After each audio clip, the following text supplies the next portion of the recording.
मां थावे भवानी, मां अंबिका भवानी,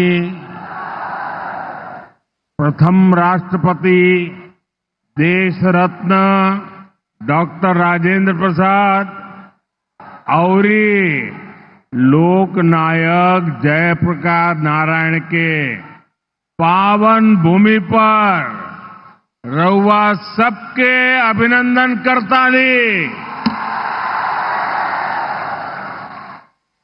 बिहार के राज्यपाल श्रीमान आरिफ मोहम्मद खान जी, यहां की जनता की सेवा में समर्पित मुख्यमंत्री श्रीमान नीतीश कुमार जी, केंद्रीय मंत्रिमंडल में मेरे साथी जीतन राम मांझी जी, गिरिराज सिंह जी, ललन सिंह जी, चिराग पासवान जी, रामनाथ ठाकुर जी, नित्यानंद राय जी, सतीश चंद्र दुबे जी, राजभूषण चौधरी जी, बिहार के उप मुख्यमंत्री सम्राट चौधरी जी, विजय कुमार सिन्हा जी, संसद के मेरे साथी उपेंद्र कुशवाहा जी, बिहार बीजेपी के अध्यक्ष दिलीप जायसवाल जी, अन्य मंत्रीगण, सांसद और विधायकगण और मेरे प्यारे बिहार के भाइयों और बहनों,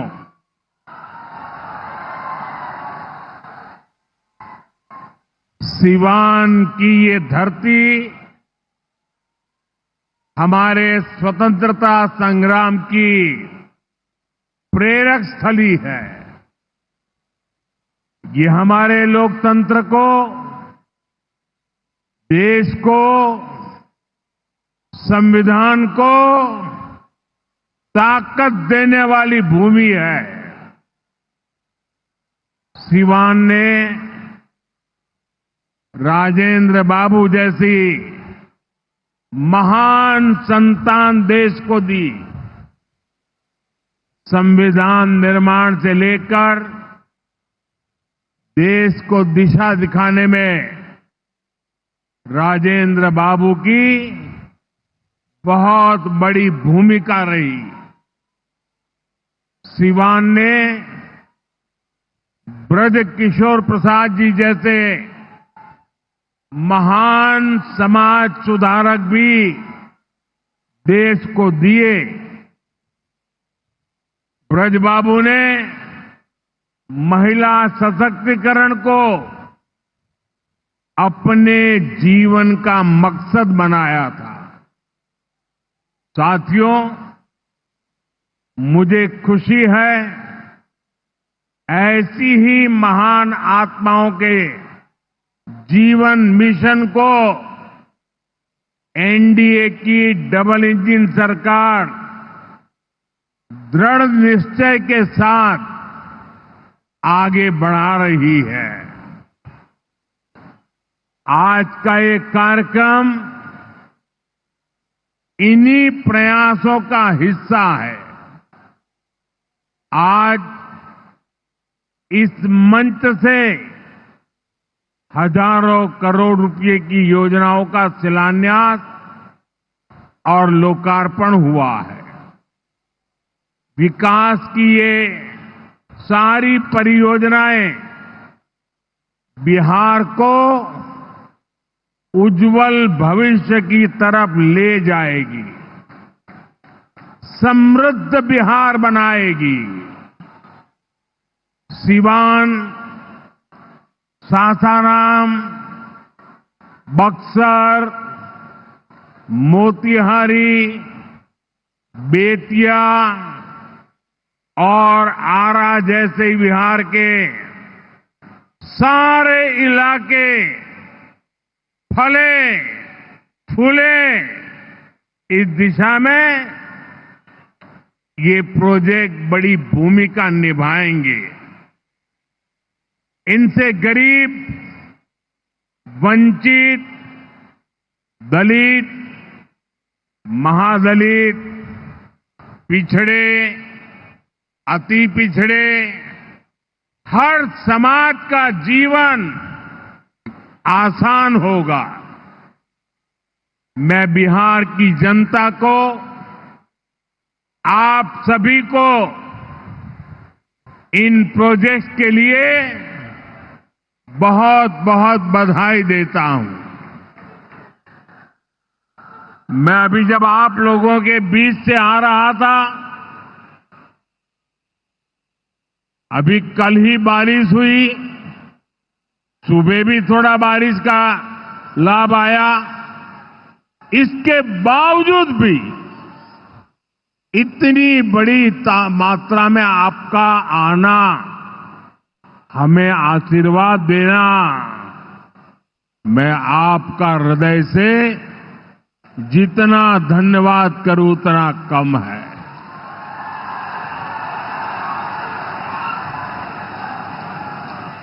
भाइयों बहनों, जैसे आप सब जानते हैं, मैं कल ही विदेश से लौटा हूं। इस दौर में मेरी दुनिया के बड़े बड़े समृद्ध देशों के नेताओं से बात हुई। सारे नेता भारत की तेज प्रगति से बहुत प्रभावित है। वो भारत को दुनिया की तीसरी बड़ी आर्थिक महाशक्ति बनते देख रहे हैं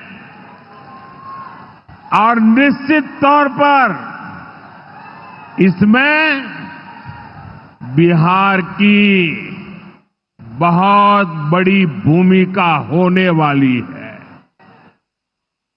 बिहार समृद्ध होगा और देश की समृद्धि में भी बड़ी भूमिका निभाएगा। साथियों, मेरे इस विश्वास का कारण बिहार के आप सभी लोगों का सामर्थ्य है। आपने मिलकर बिहार में जंगल राज का सफाया किया है। यहां के हमारे नौजवानों ने तो 20 साल पहले के बिहार की बदहाली सिर्फ किस्सों और कथाओं में ही सुनी है। उन्हें बहुत अंदाजा नहीं है कि जंगल राज वालों ने बिहार की क्या हालत बना दी थी।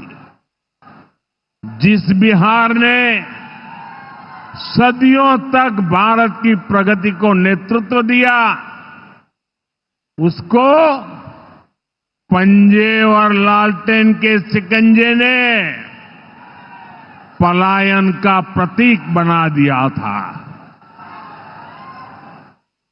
साथियों, बिहार के रहने वाले हर व्यक्ति के लिए सबसे बड़ी बात होती है उसका स्वाभिमान। मेरे बिहारी भाई बहन कठिन से कठिन परिस्थिति में काम करके दिखा देते हैं। वो कभी अपने स्वाभिमान से समझौता नहीं करते। लेकिन पंजे और लालटेन वालों ने मिलकर बिहार के स्वाभिमान को बहुत ठेस पहुंचाई। इन लोगों ने ऐसी लूट खसोट मचाई कि गरीबी बिहार का दुर्भाग्य बन गई। अनेक चुनौतियों को पार करते हुए नीतीश जी के नेतृत्व में एनडीए सरकार बिहार को विकास की पटरी पर वापस लाई है।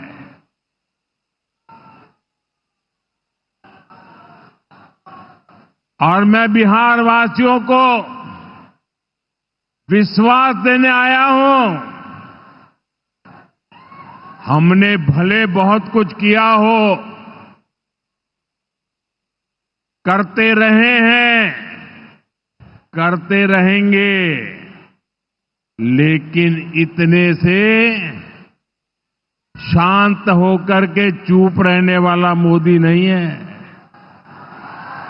अब बहुत हो गया, बहुत कर लिया जी नहीं, मुझे तो बिहार के लिए और भी बहुत कुछ करना है, आपके लिए करना है, यहां के गांव गांव के लिए करना है, यहां के घर घर के लिए करना है, यहां के हर नौजवान के लिए करना है।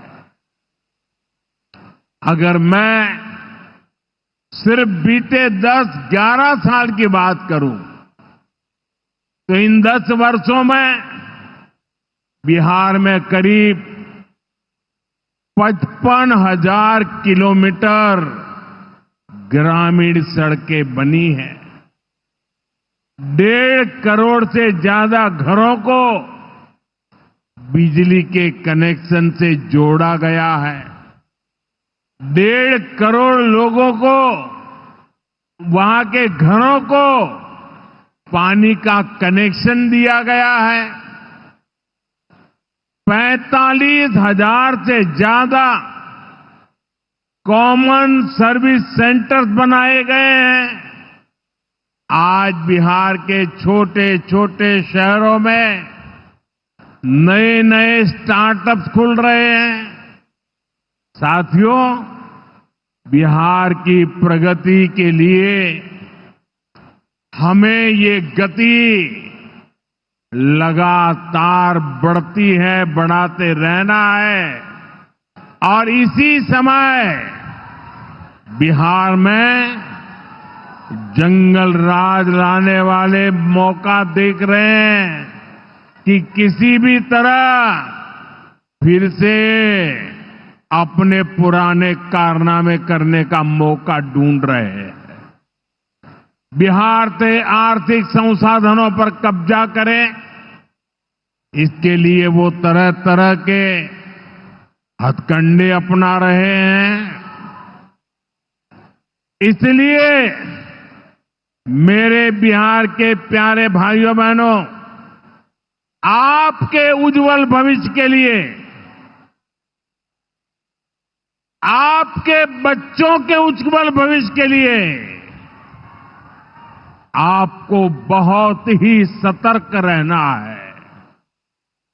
समृद्ध बिहार की यात्रा पर ब्रेक लगाने के लिए तैयार बैठे लोगों को कोसों दूर रखना है। साथियों, गरीबी हटाओ के नारे हमारे देश ने दशकों को सुने हैं। आपकी 2-2, 3-3 पीढ़ी ने गरीबी हटाओ, गरीबी हटाओ हर चुनाव में ये आकर के बोलते थे। लेकिन जब आपने हमें मौका दिया, एनडीए को मौका दिया, तो एनडीए सरकार ने दिखाया है कि गरीबी कम भी हो सकती है। बीते एक दशक में रिकॉर्ड 25 करोड़ भारतीयों ने गरीबी को पराजित किया है।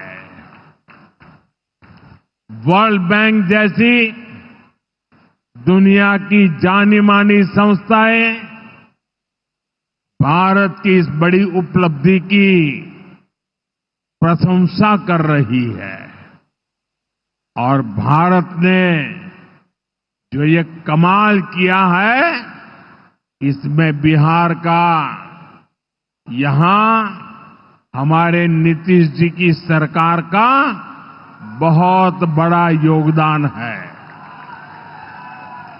पहले बिहार की आधे से अधिक आबादी बहुत अधिक गरीब की श्रेणी में आती थी, लेकिन बीते दशक में बिहार के करीब 4.25 करोड़ साथियों ने खुद को गरीबी से मुक्त किया है। साथियों, आजादी के इतने दशकों तक भी इतने लोग गरीब थे, नारे गूंजते रहे, गरीबी बढ़ती रही। और ये इसलिए नहीं हुआ कि बिहार के लोगों की मेहनत में कोई कमी थी, देशवासियों की मेहनत में कोई कमी थी, बल्कि इसलिए क्योंकि इनके सामने आगे बढ़ने का कोई रास्ता नहीं था। लंबे समय तक कांग्रेस के लाइसेंस राज ने देश को गरीब रखा और गरीब को अति गरीबी में धकेल दिया। जब हर चीज के लिए कोटा परमिट फिक्स था, छोटे छोटे काम करने के लिए परमिट चाहिए होता था, कांग्रेस आरजेडी के राज में गरीब को घर नहीं मिलता था, राशन बिचौलिए खा जाते थे, इलाज गरीब की पहुंच से दूर था, पढ़ाई और कमाई के लिए संघर्ष था, बिजली पानी का एक कनेक्शन लगाने के लिए ही सरकारी दफ्तरों के अनगिनत चक्कर लगाने पड़ते थे। गैस कनेक्शन के लिए सांसदों की सिफारिश लगानी पड़ती थी। नौकरी बिना घूस, बिना सिफारिश के मिलती ही नहीं थी। और इसके सबसे बड़े भुक्तभोगी कौन थे? इनमें से ज्यादातर साथी मेरे दलित समाज के, महादलित समाज के, पिछड़े समाज के, अति पिछड़े समाज के, यही मेरे भाई बहन इसके शिकार हुए थे। इन्हें गरीबी हटाने का सपना दिखाकर खुद कुछ परिवार करोड़पति, अरबपति हो गए। साथियों, बीते 11 वर्षों से हमारी सरकार गरीब के रास्ते की हर मुश्किल को दूर करने में जुटी है और आगे भी करती रहेगी। और इतनी मेहनत करते हैं तब ऐसे अच्छे परिणाम आज देखने को मिल रहे हैं। अब जैसे गरीबों के लिए आवास है, अभी जिन परिवारों को आप देख रहे हैं न्यूज UNI।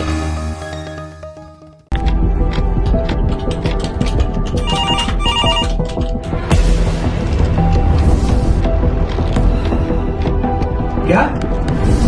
ठीक है, हम लोग अभी आ रहे हैं। राजनीति के राज जनता तक पहुंचाना आसान नहीं है। खबरें के बाजार में बिना तमाशे के सच दिखाना आसान नहीं है, लेकिन अब सब कुछ होगा आसान। हम हैं न्यूज UNI। न्यूज UNI, हम जियो TV।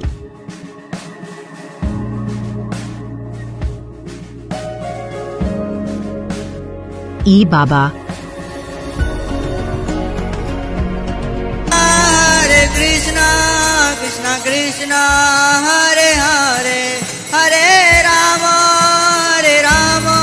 रॉक टीवी,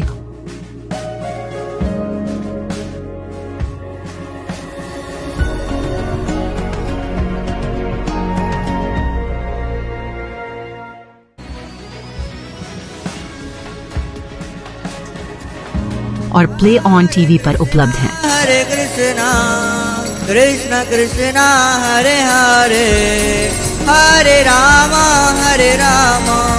अधिक अपडेट के लिए YouTube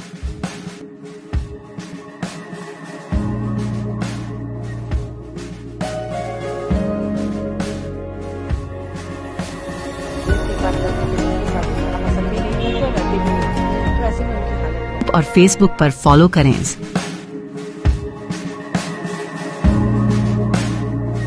साल में एक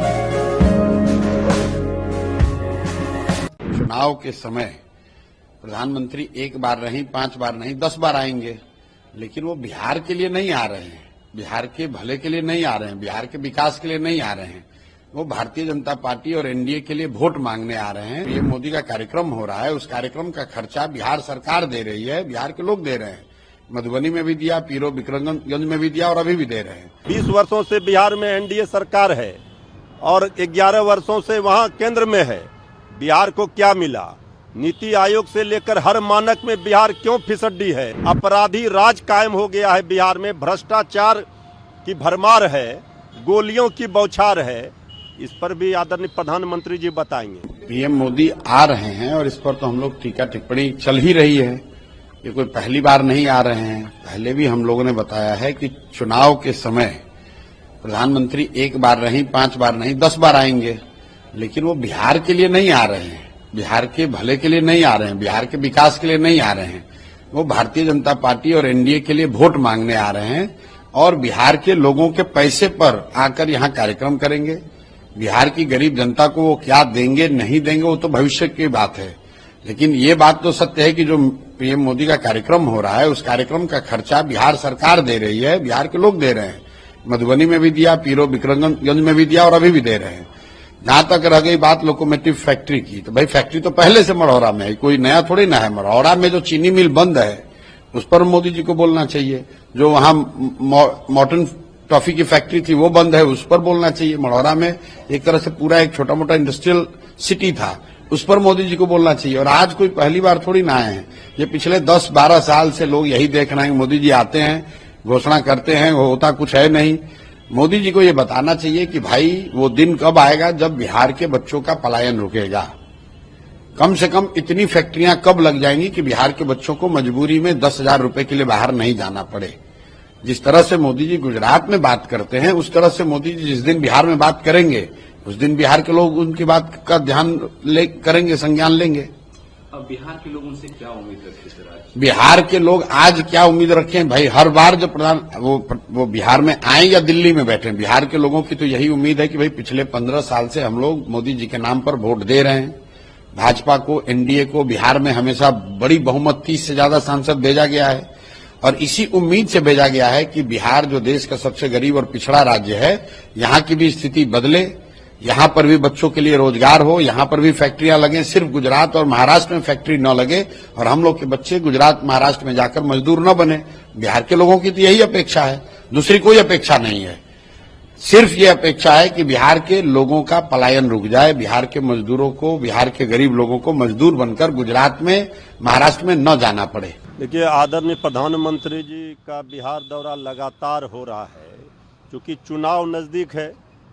तो आदरणीय प्रधानमंत्री जी से लगातार नेता विरोधी दल श्री तेजस्वी यादव जी सवाल पूछ रहे हैं।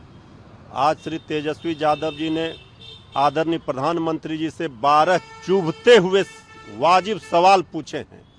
हम चुनौती देते हैं, हिम्मत है तो आदरणीय प्रधानमंत्री जी एक भी सवाल का जवाब दे दें। 12 सवालों का तो जवाब दे नहीं पाएंगे, एक भी सवाल का जवाब दे दें। इधर उधर की बात करेंगे, 2005 के पहले का कहानी बताएंगे। 20 वर्षों से बिहार में एनडीए सरकार है और 11 वर्षों से वहां केंद्र में है। बिहार को क्या मिला? नीति आयोग से लेकर हर मानक में बिहार क्यों फिसड्डी है? अपराधी राज कायम हो गया है बिहार में, भ्रष्टाचार की भरमार है, गोलियों की बौछार है। इस पर भी आदरणीय प्रधानमंत्री जी बताएंगे। ये सब पुराने ही योजनाओं को फिर शिलान्यास और उद्घाटन का जो ड्रामा करते हैं और जुमलेबाजी और झूठ की बौछार कर चले जाते हैं, इससे काम नहीं चलेगा। इस बार बिहार है तैयार, बनाएगी तेजस्वी सरकार, ये बात सबको पता है। प्रधानमंत्री का स्वागत है। हम तो चाहते हैं कि प्रधानमंत्री बार बार क्यों आए, प्रधानमंत्री पटना में ही और बिहार में रह जाएं, जिला बाय जिला क्यों घूमे, विधानसभा में विधानसभा घूमे। लेकिन प्रधानमंत्री तो ये बताएं कि उनके आने से पहले इस गुंडा राज में गुंडा गोलियों की धड़धड़ाहट से कैसे स्वागत करता है। पिछले बार आए थे तो बोर्डिंग रोड चौराहा गोलियों से धड़धड़ा दिया था, और इस बार आए हैं तो मुख्यमंत्री के प्यारे मंत्री, दामाद आयोग के राष्ट्राध्यक्ष, उन्हीं के घर पे गोलियों को धड़धड़ाहट हुआ। एयरपोर्ट के दीवार इस पार उस पार की बात है। तो प्रधानमंत्री इस गुंडा राज में गुंडे के स्वागत से ही क्यों आते हैं, जनता से क्यों नहीं स्वागत करवाते हैं? और आने के बाद ये तो बताएं प्रधानमंत्री जी, जो दीघा जिस वाटर ट्रीटमेंट का उद्घाटन करने वाले हैं, जिसको एनजीटी ने 50,000 जुर्माना लगाया है कि यह अवैध है, नदी के बेसिन में है, उसका उद्घाटन ही अवैधानिक है। तो प्रधानमंत्री रहते हुए अवैधानिक कार्यों, अवैधानिक संरक्षणों और गुंडा के संरक्षण में लिप्त हो गए हैं। वैशाली दोहरिया रेल लाइन की भी आज उद्घाटन करेंगे, शिलान्यास करेंगे, साथ ही साथ 5700 करोड़ रुपए का भी घोषणा और शिलान्यास करेंगे। प्रधानमंत्री ने तो बताया ना कि पहला बार आए थे, बिहार के बोली लगाए थे, 1.25 लाख करोड़ की बात किए थे। वो पैसा अब तक खर्च हुआ कि नहीं हुआ? बिहार के तत्कालीन मुख्यमंत्री नीतीश कुमार जी जो आज भी हैं, पहले हमारे साथ, उन्होंने ही कहा था कि प्रधानमंत्री झूठ बोलते हैं, और ऐसे नहीं कहा था। बिहार सरकार के विज्ञापन के माध्यम से बड़े बड़े अखबारों में बड़े बड़े बैनर पोस्टर के साथ कहा था। तो प्रधानमंत्री और मुख्यमंत्री बता दें कि डबल इंजन ट्रबल इंजन क्यों हो गया। आप देख रहे हैं news UNI। Wellman Finance is a personal finance platform focused on empowering and serving millennials to take a well-informed decision while buying a financial product like home loan, car loan, business loan, personal loan, SME loans, insurance, etc. For further details, contact us. News UNI हम जियो TV,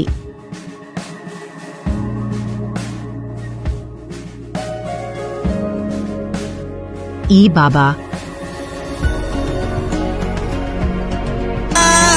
Krishna Krishna Krishna Hare Hare Hare Ram rock TV,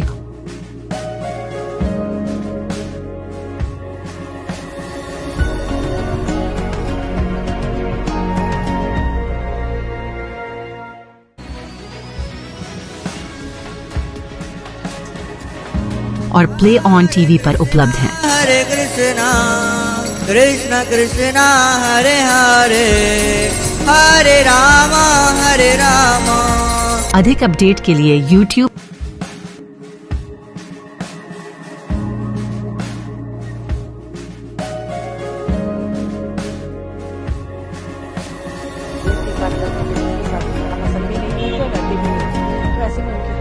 और Facebook पर follow करें।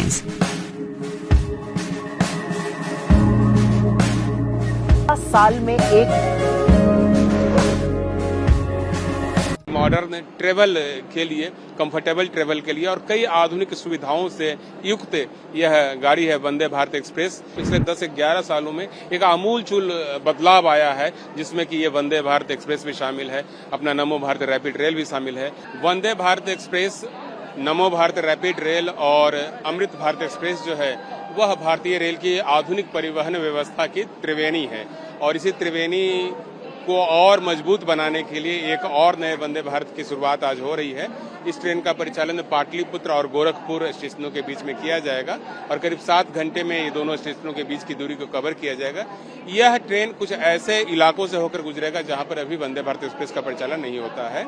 तो रास्ते में यह गाड़ी पाटलिपुत्र से खुलने के बाद हाजीपुर, मुजफ्फरपुर, बापूधाम, मोतिहारी जो कि काफी ऐतिहासिक स्थल है, सुगौली, बेतिया, नरकटियागंज, बगहा और कप्तानगंज के रास्ते गोरखपुर तक पहुंचेगी।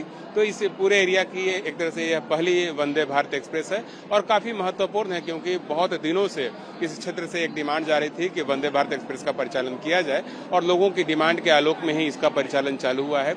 आप जानते हैं वंदे भारत देश का नया क्रश है, बहुत लोकप्रिय है, युवाओं के बीच में खास करके ज्यादा लोकप्रिय है और जहां कहीं भी वंदे भारत एक्सप्रेस को इंट्रोड्यूस किया गया है लोगों ने उसको हाथों हाथ लिया है, वह लोगों की पहली पसंद बन गया है। इससे पहले हम लोगों ने कश्मीर के लिए वंदे भारत एक्सप्रेस की शुरुआत की जिसका परिचालन अभी हम लोग श्री माता वैष्णो देवी कटरा से श्रीनगर के बीच में कर रहे हैं और वह वंदे भारत एक्सप्रेस इतनी पॉपुलर है कि अगले 1 महीने तक उसकी सारी सीटें जो है वह फुल जा रही है। तो आप इसे समझ सकते हैं कि जैसे ही वंदे भारत एक्सप्रेस किसी एरिया में इंट्रोड्यूस हो रही है इसकी लोकप्रियता जो है सडनली जो है आसमान छू रही है और आप जानते हैं कि मॉडर्न ट्रेवल के लिए, कंफर्टेबल ट्रेवल के लिए और कई आधुनिक सुविधाओं से युक्त यह गाड़ी है Vande Bharat Express. Make in India, आत्मनिर्भर भारत का जो अपना अभियान है उसके तहत बनाया गया है और इसके बनने से यह साबित हुआ है कि भारत में विश्व स्तरीय निर्माण कार्य हो सकता है। भारतीय रेल अभी कायाकल्प के दौर से गुजर रही है और कई महत्वपूर्ण निर्माण है, न सिर्फ कोचिंग सेक्टर में बल्कि लोकोमोटिव के मैन्युफैक्चरिंग के मामले में और फिर इंजीनियरिंग जो कंस्ट्रक्शन हमारा है, रेलवे लाइन का निर्माण हो या नए नए पुलों का निर्माण हो, कनेक्टिविटी को एक नई ताकत देने की कोशिश भारतीय रेल द्वारा की जा रही है और पिछले 10 से 11 सालों में एक आमूलचूल बदलाव आया है जिसमें कि ये वंदे भारत एक्सप्रेस भी शामिल है, अपना नमो भारत रैपिड रेल भी शामिल है। तो निश्चित रूप से आज जब इस वंदे भारत एक्सप्रेस का परिचालन प्रारंभ हो रहा है तो पूरे देश के लिए और खास करके इस क्षेत्र के लोगों के लिए जो कि पूर्वी उत्तर प्रदेश का एरिया है, जो चंपारण का एरिया है, चंपारण बापू की कर्म भूमि रही है, तो ये ट्रेन जो है बापू की कर्म भूमि से होकर के गुजरेगी। तो निश्चित रूप से आज एक ऐतिहासिक दिन है जबकि एक नए वंदे भारत की शुरुआत जो है पाटलिपुत्र से गोरखपुर के बीच हो रही है। पर्यटन के लिहाज से यह पूरा एरिया जो है काफी महत्वपूर्ण है। इस एरिया में वैशाली है, इस एरिया में नरकटियागंज है और महात्मा बुद्ध के जीवन से जुड़े हुए जो प्रमुख स्थल हैं वो सभी को यह गाड़ी जो है सर्व करेगी, चाहे केसरिया का स्तूप हो या फिर कोल्हुआ का स्तंभ हो या रियून्स ऑफ वैशाली हो, सब जगह के पर्यटकों के लिए यह काफी मददगार साबित होगी। तो निश्चित रूप से मैं इस अवसर पर सबको पाटलिपुत्रा से लेकर गोरखपुर तक के तमाम लोगों को बधाई देना चाहता हूं कि इतनी महत्वपूर्ण गाड़ी उनके क्षेत्र से चलने वाली है। सर, कितने कोच की ये गाड़ी होगी और क्या कोच का कॉम्बिनेशन क्या रखा गया? वंदे भारत एक्सप्रेस का परिचालन हम लोग 3 तरह से करते हैं। एक 8 कोच की गाड़ी होती है, एक 16 कोच की होती है और एक 20 कोच की गाड़ी होती है। तो प्रारंभ में जब हम इंट्रोड्यूस कर रहे होते हैं ट्रेन को तो हम लोग 8 कोच के साथ इंट्रोड्यूस करते हैं जिसमें एक एग्जीक्यूटिव क्लास का कोच है और 7 जो है वह चेयर कार के कोच हैं। तो इसका कंपोजिशन प्रारंभ में रखा गया है। बाद में इसकी लोकप्रियता और मतलब कैसा इसका रिस्पांस रहता है जनता के बीच, उसके आधार पर इसके ऑगमेंटेशन के संबंध में विचार किया जाएगा। आप देख रहे हैं news UNI। Wellman Finance is a personal finance platform focused on empowering and serving millennials to take a well-informed decision while buying a financial product like home loan, personal loan, business loan, loan against property, credit card, car loan, SME loan, insurance, etc. News UNI हम जियो TV,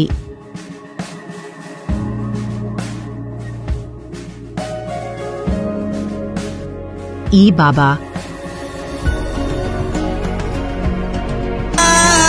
Krishna Krishna Hare Hare Hare Ram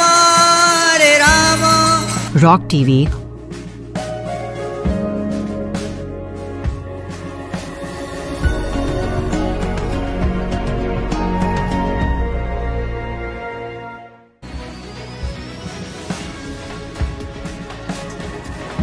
और play on TV पर उपलब्ध हैं। हरे कृष्णा कृष्णा कृष्णा हरे हरे हरे राम अधिक update के लिए YouTube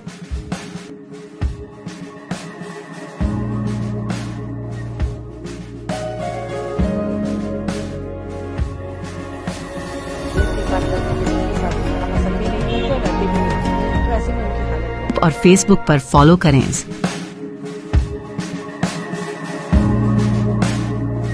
साल में एक भारतीय जनता पार्टी ने सारी एजेंसियों का दुरुपयोग करके पिछले 10 साल में हमारे एक एक नेता की पूरी जिंदगी खंगाल डाली, लेकिन इनको मिला कुछ नहीं है। केवल और केवल फर्जी एफआईआर करते हैं और फर्जी एफआईआर में फिर केस चलता रहता है। पिछले एक बारिश में पूरी दिल्ली का बुरा हाल हो गया है। चारों तरफ दिल्ली बेहाल हो गई है, सड़क टूटी पड़ी है, पावर कट लग रहे हैं पूरी दिल्ली में, प्राइवेट स्कूल वालों ने लूट मचा रखी है। इवन बीजेपी के कट्टर समर्थक भी रो रहे हैं कि उनको भी प्राइवेट स्कूल वाले लूट रहे हैं। भारतीय जनता पार्टी जनता का ध्यान भटकाने के लिए कि इनसे काम तो हो नहीं रहा, इस तरह के फर्जी केस करते हैं, एफआईआर खेलते हैं। निकलेगा कभी कुछ नहीं, क्योंकि पहले भी कुछ नहीं निकला था। फर्जी केस करते हैं तो निकलेगा इसमें भी कुछ नहीं, लेकिन जनता का मुद्दों से ध्यान भटकाने के लिए केस करते हैं। सर, आपको आज एसीबी ने बुलाया है, इससे पहले भी बुलाया था। मामला गंभीर है और आरोप भी गंभीर लगाए जा रहे हैं। देखिए, दिल्ली में शानदार स्कूल बने, शानदार पढ़ाई हुई, दिल्ली में शिक्षा में बहुत शानदार काम हुआ, ये सारा देश जानता है। लेकिन भारतीय जनता पार्टी राजनीति से प्रेरित होकर अपनी एजेंसियों का दुरुपयोग करके इसमें एफआईआर करवाती है। और फिर आज मुझे एसीबी ने बुलाया है, मैं सारी बातें रखूंगा एसीबी के सामने। लेकिन मैं यही कहना चाहता हूं कि पूरी तरह से राजनीति से प्रेरित मामला है। भारतीय जनता पार्टी ने सारी एजेंसियों का दुरुपयोग करके पिछले 10 साल में हमारे एक एक नेता की पूरी जिंदगी खंगाल डाली, लेकिन इनको मिला कुछ नहीं है। केवल और केवल फर्जी एफआईआर करते हैं और फर्जी एफआईआर में फिर केस चलता रहता है। होना इसमें भी यही है, कहीं कुछ निकलेगा नहीं। इस केस के बारे में एक चीज और मैं आप सबके संज्ञान में लाना चाहता हूं कि मनोज तिवारी जी ने, जो भारतीय जनता पार्टी के सांसद हैं, उन्होंने मेरे ऊपर ये आरोप लगाया था, और जब मैंने उनके ऊपर मानहानि का मुकदमा किया तो वो जमानत लेके अभी जमानत में बचे हुए हैं। तो इसमें तो मनोज तिवारी जी भी बचे हुए भाग रहे हैं इस आरोप से। इन आरोपों में कोई सच्चाई नहीं है, पूरी तरह से झूठा केस है। लेकिन मैं सोचता हूं ये भारतीय जनता पार्टी वाले कर क्यों रहे हैं ये सब। अभी समझ में आता है कि दिल्ली की जनता ने इनको मैंडेट दिया कि दिल्ली के लोगों के लिए काम करो। काम तो करना बीजेपी वालों को आता नहीं है, ना इनको स्कूल आता, ना अस्पताल आता, ना मोहल्ला क्लिनिक बनाने आते, ना इनको सड़कें ठीक करनी आती, ना बिजली ठीक करनी आती, ना पानी ठीक करना आता, ना बारिश का मैनेजमेंट करना आता। अब देखो, पिछले एक बारिश में पूरी दिल्ली का बुरा हाल हो गया है। चारों तरफ दिल्ली बेहाल हो गई है, सड़क टूटी पड़ी है, पावर कट लग रहे हैं पूरी दिल्ली में, प्राइवेट स्कूल वालों ने लूट मचा रखी है। इवन बीजेपी के कट्टर समर्थक भी रो रहे हैं कि उनको भी प्राइवेट स्कूल वाले लूट रहे हैं। वैसे में भारतीय जनता पार्टी जनता का ध्यान भटकाने के लिए कि इनसे काम तो हो नहीं रहा, इस तरह के फर्जी केस करते हैं, एफआईआर खेलते हैं। निकलेगा कभी कुछ नहीं, क्योंकि पहले भी कुछ नहीं निकला था। फर्जी केस करते हैं तो निकलेगा इसमें भी कुछ नहीं, लेकिन जनता का मुद्दों से ध्यान भटकाने के लिए केस करते हैं। आपके संबंध के बारे में पूछा तो उन्होंने कहा भी तो पंजाब से केजरीवाल को भी आना पड़ेगा, आपको लगा कोई प्लानिंग चल रही है?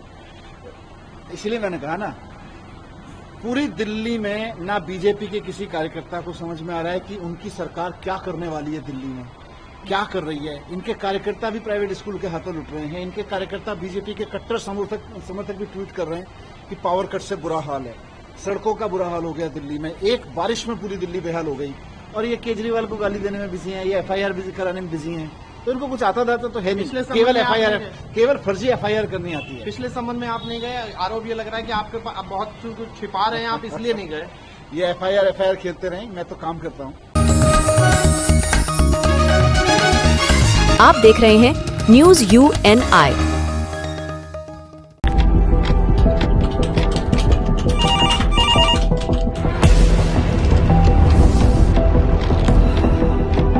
क्या?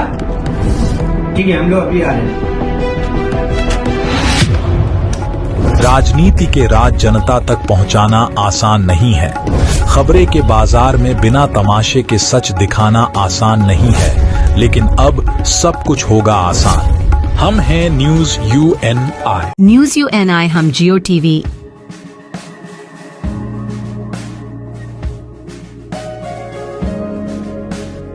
ई बाबा,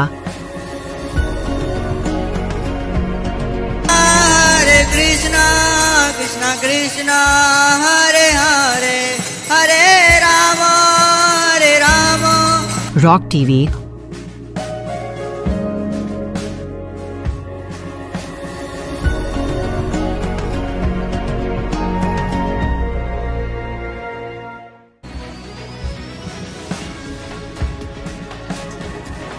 और प्ले ऑन टीवी पर उपलब्ध हैं। हरे कृष्ण कृष्ण कृष्ण हरे हरे हरे राम अधिक अपडेट के लिए YouTube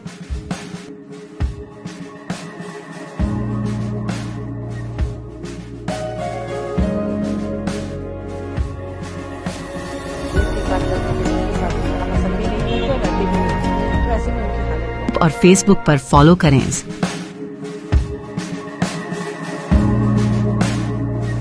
साल में एक आप सभी जानते हैं कि कल कांग्रेस पार्टी जो कर्नाटक में सरकार में है, सिद्धरमैया जी वहां के सीएम हैं, कांग्रेस के कैबिनेट ने कर्नाटक में निर्णय लिया कि जो हाउसिंग स्कीम है कर्नाटक में अक्रॉस द स्टेट पूरे राज्य में, उसमें मुस्लिमों के लिए आरक्षण किया जाएगा और आरक्षण को बढ़ा करके 15% किया जाएगा। आप सोच के देखिए, वेलफेयर स्कीम, हाउसिंग स्कीम एक वेलफेयर स्कीम है। इस वेलफेयर स्कीम में धार्मिक एंगल जोड़ा गया है और उस धार्मिक एंगल के अंतर्गत मुसलमानों के लिए for the Muslims there would be 15% reservation. इसमें कोई दो मत नहीं है कि शॉर्ट टर्म पॉलिटिकल बेनिफिट के लिए कांग्रेस पार्टी हमेशा एक लॉन्ग टर्म डिजास्टर को इनवाइट करती है। आपको जान के आश्चर्य होगा कि कल यह जो कैबिनेट का निर्णय हुआ है कर्नाटक में, उसमें कैबिनेट मिनिस्टर जमीर अहमद खान, उनकी यह प्रस्तावना थी कि मुसलमानों के लिए आरक्षण हाउसिंग स्कीम में, चाहे वो अर्बन हाउसिंग स्कीम हो चाहे वो रूरल हाउसिंग स्कीम हो, उसे बढ़ा करके 15% कर दिया जाए। और कैबिनेट ने उसे सिद्धरमैया जी के अगुवाई में उसमें हामी भरी है, उसे स्वीकार किया है। यह भी विदित है कि सुप्रीम कोर्ट ने स्पष्ट रूप से यह निर्णय दिया है कि there can be no reservation based on religion. धर्म के आधार पर, धार्मिक आधार पर किसी भी प्रकार का कोई रिजर्वेशन नहीं हो सकता है। दैट इज अनकॉन्स्टिट्यूशनल, यह गैर संवैधानिक है। मगर फिर भी जो लोग पॉकेट में संविधान को रखकर घूमते हैं, जो लोग बात बात पे एक प्रति निकालने की कोशिश करते हैं संविधान की, वास्तविक रूप में वो किस प्रकार से संविधान की धज्जियां उड़ा रहे हैं, उसका सर्वोच्च उदाहरण कल कर्नाटक के कैबिनेट में मुस्लिम आरक्षण हाउसिंग स्कीम में पास करके दिखाया गया है। जब सुप्रीम कोर्ट और संविधान, बाबा साहेब अंबेडकर का संविधान स्पष्ट रूप से कहता है कि किसी भी कीमत पर धर्म के आधार पर रिजर्वेशन नहीं दिया जा सकता है, तो राहुल गांधी जवाब दे कि आप कॉन्स्टिट्यूशन की बात करते हैं, आप संविधान की बात करते हैं, मगर आपके ही इस निर्णय ने संविधान की धज्जियां उड़ाई। Constitution for the Congress party and particularly for the Gandhi family is secondary to religious appeasement. Gandhi परिवार के लिए और राहुल गांधी के लिए जो रिलीजियस अपीजमेंट है वो सर्वोपरि है और संविधान उसके परे ही आता है। तुष्टीकरण की यह राजनीति कोई पहली बार नहीं हो रही है।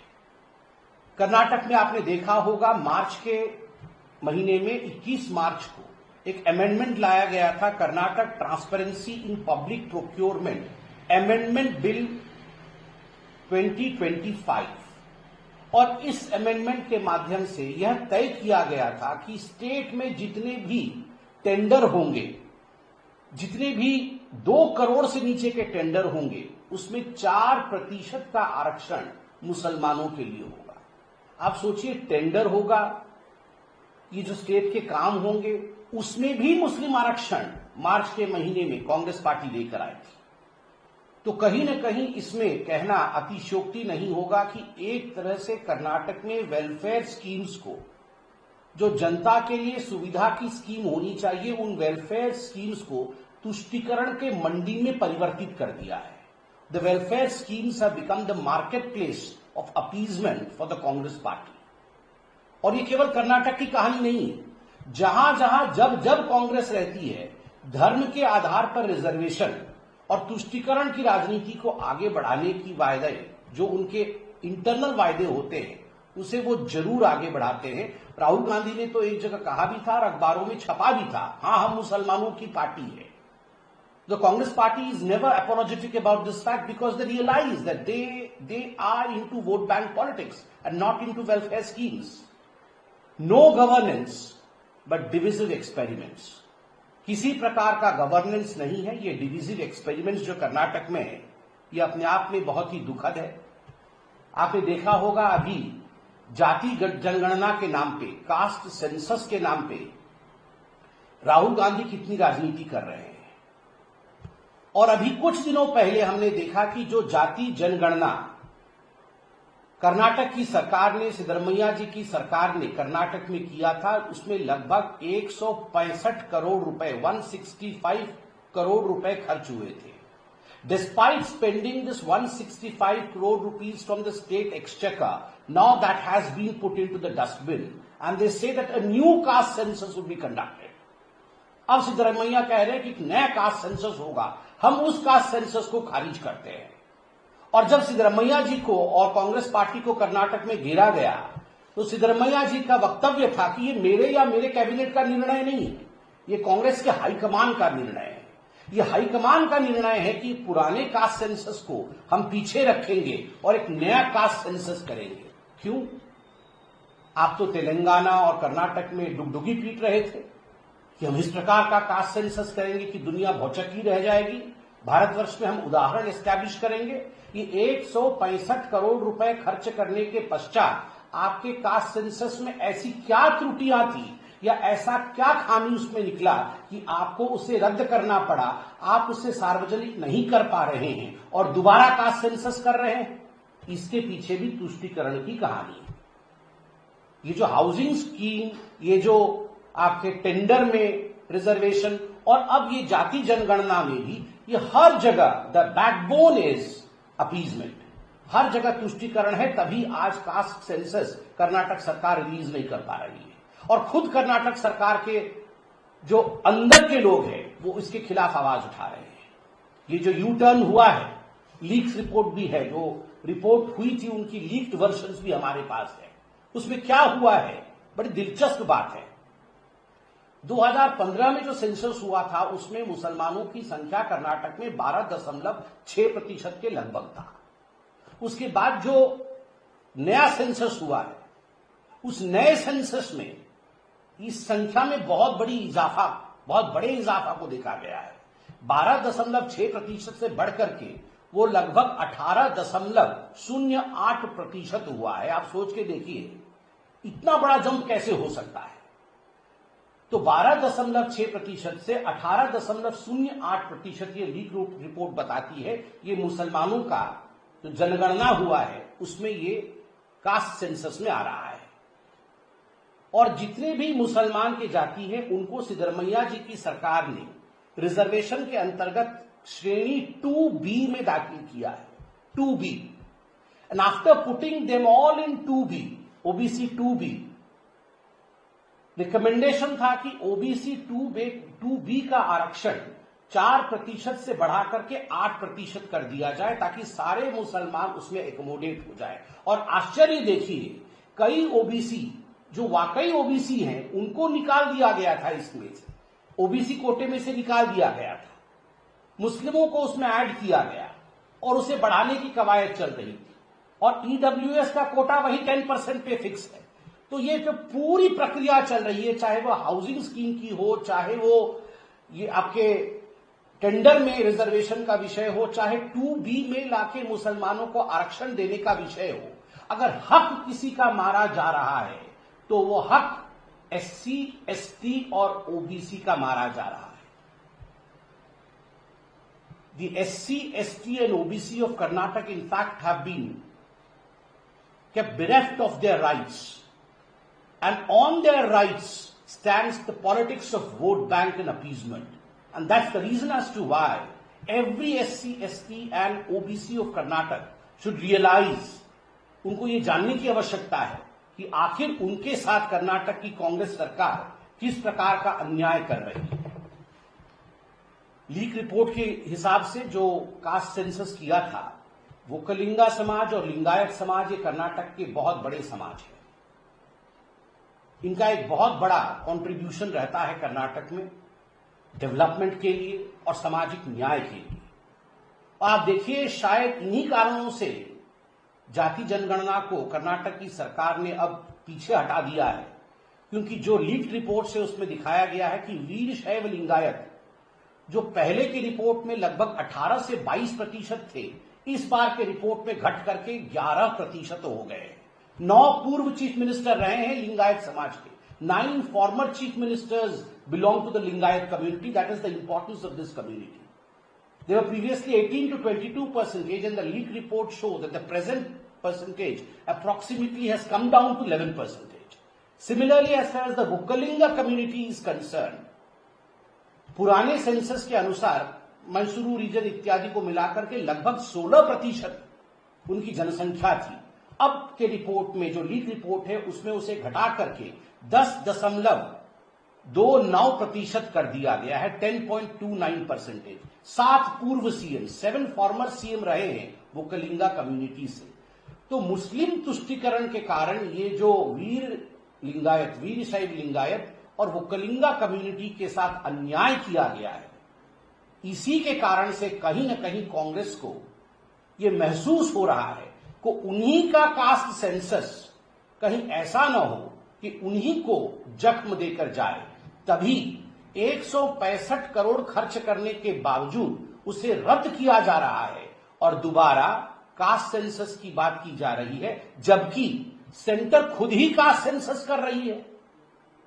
सेंटर कास्ट सेंसस कर रही है तो कर्नाटक को उसके ऊपर फिर से रीइंपोज करके कास्ट सेंसस करने की क्या आवश्यक है, जबकि आपने कास्ट सेंसस किया और वो फेल हो गया। इसका भी उत्तर देना चाहिए। When appeasement forms the backbone of politics, remember, the shortcut does not last long. It is bound that you will tumble and fall down, and people are not going to accept these unconstitutional means. जब आप तुष्टीकरण की राजनीति के सहारे आगे बढ़ने की कोशिश करते हैं तो याद रखिए, इस बार 99 पे थे, अगली बार 9 पे होंगे। धन्यवाद। आप देख रहे हैं न्यूज UNI।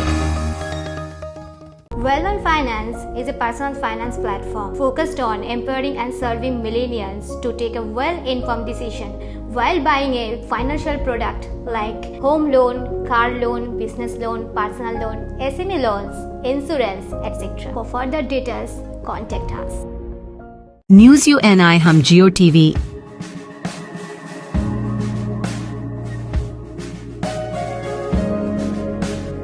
ई बाबा,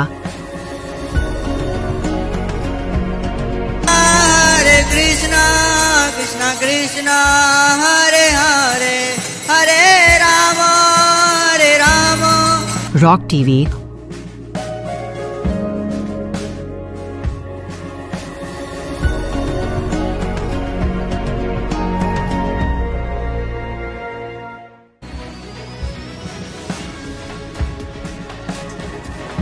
और प्ले ऑन टीवी पर उपलब्ध हैं। हरे कृष्णा कृष्णा कृष्णा हरे हरे, हरे राम हरे राम।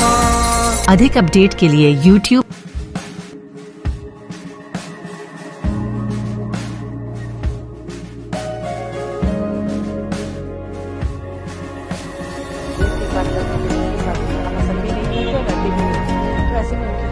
और Facebook पर फॉलो करें।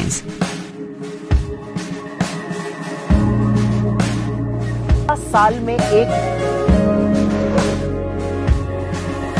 Your favorite channel News UNI is now available on these OTT platforms.